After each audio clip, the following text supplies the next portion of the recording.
ছোটবেলা থেকে আমি দাদুর বাড়িতেই বড় হয়েছি।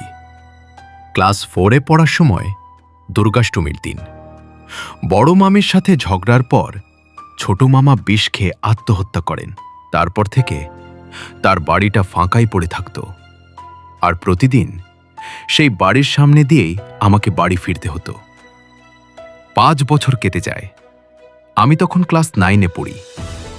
একদিন হিন্দি পরীক্ষার আগের রাতে জানলার পাশে বসে পড়ছিলাম। হঠাৎ চোখ পড়ল জানলার বাইরে। দেখলাম ছোট মামা দাঁড়িয়ে আছে চুপচাপ আমার দিকে তাকিয়ে। আমি ভাবলাম হয়তো ভুল দেখছি, কিন্তু একটু পর ঘুম ভেঙে দেখি তিনি ঘরের ভেতর দাঁড়িয়ে আছেন, আর তার গলায় ঝুলছে ফাঁসির দড়ি।